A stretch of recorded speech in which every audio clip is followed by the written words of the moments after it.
हे मोर बेधुआ श्वशुर दयाकरी धीरे धीरे कर। मु एहा बारंबार कहूथिली किंतु श्वशुर मो कथा शुणु नथिले। तांको मनरे जाहा थिला सेदिन से मो सहित ताहा कले। मु एही भिडियो रे तुमको कहिबि जे एसबु किपरि घटिला। मोर नाम नलिनी एवं मोर बयस 24 वर्ष।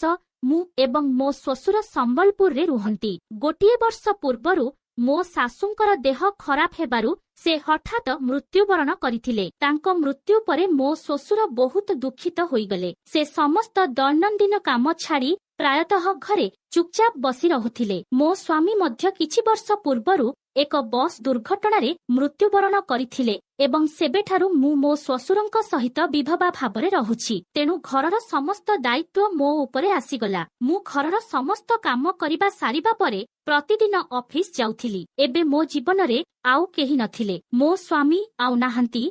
मो बापा मा मते मध्य आउ पचारु नाहंती एवं एबे मो सासु मध्य नाहंती। विवाह पूर्वरु मोर जणे प्रेमिक थिले किंतु से मध्य मते छाड़ी चली गले। सेही दुर्घटना परे मु प्रेम भली जिनिसकु मध्य हरेइथिली। प्रकृतरे मो जीवनरे केवल अंधाकारमय थिला। मो श्वशुरଙ୍କ दुख देखि मते बहुत दुख लागुथिला। मु चाहुथिली जे से पूर्व परी एक सुखी जीवनरे बंचंतु। पूर्वरु से तांको सांगमानंकु भेटी सेमानंक सहित समय बिताउथिले किंतु मो सासुंक मृत्यु परे से बाहरकु जिबा बंद करी देइथिले। से पनिपरिबा किनिबा पई मध्य बाहरकु जाउनथिले। से घरे बसी केवल टीवी ही देखुथिले। क्राइम स्टोरी तांकर प्रिय कार्यक्रम थिला। मु ऑफिस रु फेरिबा परे मु तांकु सेही कार्यक्रम देखुथिबार देखिली। मु केबे भी सेही कार्यक्रम को पसंद करू नथिली कारण प्रत्येक थर एथिरे कोनोसी झियो सहित किछि भूल हेउथिला। मु सबुबेले भाबुथिली जे मु कोन मो ससुरंकु पूर्व भली खुशी करि परिबी। रातिरे सोइबा समयरे मु एमिति भाबुथिली।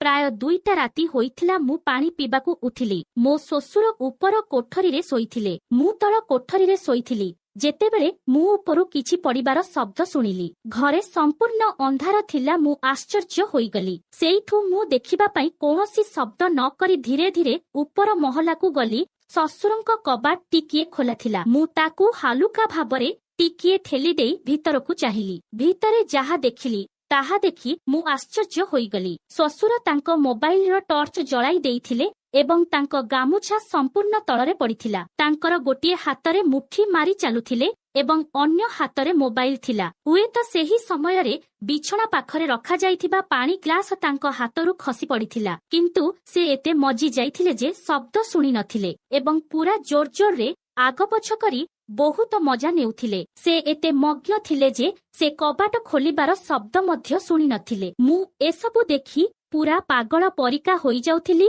आउ मो देह सीते जाउथिला। तांको एपरी करुथिबार देखि मु एक अजब अनुभव कली एवं सेमिति चुपचाप होई देखुथिली। किछि समय परे से एहाकु आहुरी द्रुत गतिरे करिबाकू लागिले। तापरे किछि समय परे से एक गभीर निश्वास नेले एवं धळा पानी बाहारिबाकू लागिला जेपरी पाइपरु झरणा बाहारुछि। पानी बाहारिबा परे से शांत होई गले एवं मोबाइल पाख टेबल रे रखी देई सोई पड़िले। मु मध्य धीरे धीरे सेठारु चली गली एवं मो रूम को आसिली। तळकू आसीबा परे मु जाहा देखिली ताहा विश्वास करि पारिली नाही एवं अनुभव कले जे ससुर आउ मु एसबु मिसिकी करि पारिबु। ससुर मध्य गोटे वर्ष होई गलाणी एहिपरि मजा नेई नथिले। तेणु तांकर मध्य बहुत इच्छा थिबो जणे महिला सहित मजा करिबा पई। एहा भाबी भाबी मो मनरे एही भावना आसिला जे एहार अन्य समाधान कौन अछि। जदि अन्य जने महिला तांको जीवन रे आसे तेबे से केते खुशी हेबे। एहा भाबी भाबी मु सोई पड़िली। तापर दिन ससुर गाधोइबाकू गले एवं मु जलखिया प्रस्तुत करुथिली। हठात मते गतकालीर दृश्य मने पड़िगला एवं मो मनरे चिंता आसिला जे ससुर तांको मोबाइल रे केउ वीडियो देखंती। सकाळ समय थिला। ससुर बाथरूम रे थिले एवं मु रोसेई घरे चाहा प्रस्तुत करुथिली किंतु मोर ध्यान बारंबार सेही रातिर दृश्य आड़कू जाउथिला। सेइठु मु ससुरंक रूम को गली एवं तांकर मोबाइल उठाइली। तांको मोबाइल हिस्ट्री खोली किछि वीडियो देखिली। सेही वीडियो रे केवल ससुर बोहू खेलुथिबार देखिली। सेइठु मु एसबु देखि चली आसिली। तापरे ससुर गाधोई सारी आसिले। मु तांकु चाहा पीबाकू देली। से चाहा पीले। तापरे मु बेला पाई रोसेई करिबा पाई गली आउ किछि घंटा परे रोसेई सरीगला। तापरे ससुर आउ मु तळे बसी खाइबाकू लागिलु। ससुर मोते न जानिला भଳି लुचि लुचि देखुथिले आउ खाउथिले। मु मध्य तांकू देखुथिली एवं किछि समय परे आमे दुहे खाइसारिलु। सेदिन रातिरे मु मो ससुरंक कथा भाबी भाबी गाजर पुरेई रातिरे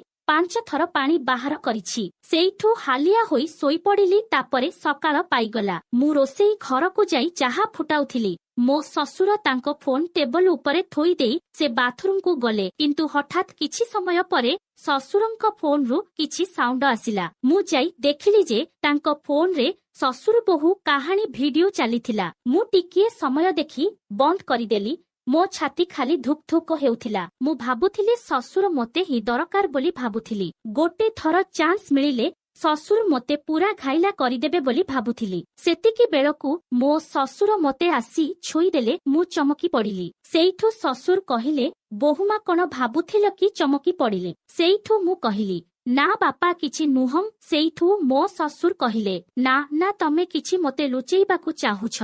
एमिति कही ससुर तांको रूम को पळेई गले। मु टिके लाजेई जाई रोसेई करिबा पई चाली गली। तापरे रोसेई सारी ऑफिस चाली गली। आउ संध्यारे जेतेबेले मु ऑफिस रु फेरिली, ससुर सबुदिन परी टीवी देखुथिले।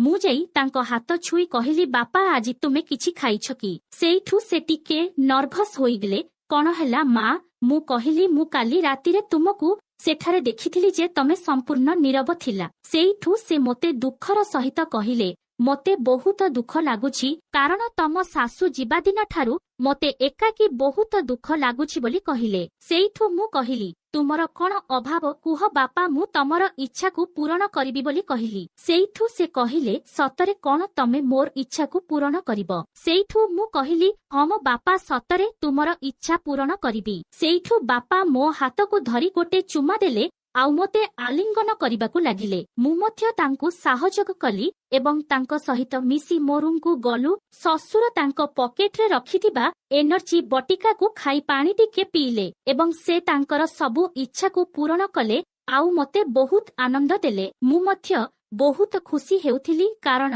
बहुत वर्ष हेलानी मोर भी बहुत गलु हेउथिला। तेणु मु मध्य गिहणा खाइबा पई पागल परिका होई जाउथिली। तापरे ससुर मोते 2 घंटा पर्यंत निजर इच्छा को पूर्ण कले आउ बहुत शांति अनुभव कले।